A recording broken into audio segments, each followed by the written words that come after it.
chơi cho anh giờ đừng loanh quanh đây làm chi. Hôm nay bao công việc nhà em thôi không phải lo. Cơm canh anh trổ tay mó xỉ anh đây làm ngay. Nhưng nếu không ngon thì đừng chê nhé em người ơi. Hôm nay anh phải làm chồng ngoan cho em được vui. Bao nhiêu lâu vất vả ngày đêm lo cho chồng con. Anh yêu em người ơi nói xỉ cho lên thành câu. Anh chỉ mong cho vợ hiền sẽ thấy vui thật vui. Trên trần gian còn ai hơn người vợ hiền. Cuộc đời em trao hết khi lấy anh em một lòng vun đắp cho gia đình mình. Nhà sạch thơm quần áo thẳng. Dù còn nghèo nhưng em không hề than. Nào vợ chồng thì em chọn chữ nghĩa. Tha thiết yêu thương chồng mình không dối gian bao giờ. Em đáng yêu nói lời dịu êm. Nên hôm nay anh làm cho em yêu nghỉ ngơi. Tình mơ anh đi chợ còn cho em yêu ngủ say. Bao nhiêu lâu rồi anh mới được hôm nay trổ tay. Em cứ yên tâm vợ à nay để anh làm thay. Em ơi anh không giàu như bao anh đại gia.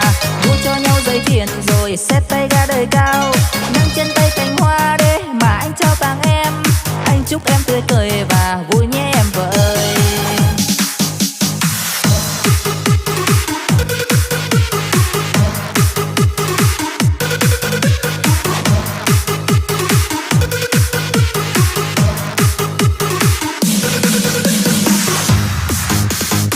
Chơi cho anh giờ đừng loanh quanh đây làm chi. Hôm nay bao công việc nhà em thôi không phải lo. Cơm canh anh trổ tay mó xỉ anh đây làm ngay. Nhưng nếu không ngon thì đừng chê nhé em người ơi. Hôm nay anh phải làm chồng ngoan cho em được vui. Bao nhiêu lâu vất vả ngày đêm lo cho chồng con. Anh yêu em người ơi nói xỉ cho lên thành câu. Anh chỉ mong cho vợ hiền sẽ thấy vui thật vui. Trên trần gian còn ai hơn người vợ hiền. Cuộc đời em trao hết khi lấy anh em một lòng vun đắp cho gia đình mình. Nhà sạch thơm quần áo thẳng. Dù còn nghèo nhưng em không hề than. Nào vợ chồng thì em chọn chữ nghĩa.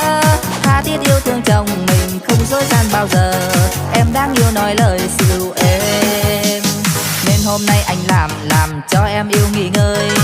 Mơ anh đi chợ còn cho em yêu ngủ say. Bao nhiêu lâu rồi anh mới được hôm nay trổ tay. Em cứ yên tâm vợ à nay để anh làm thay.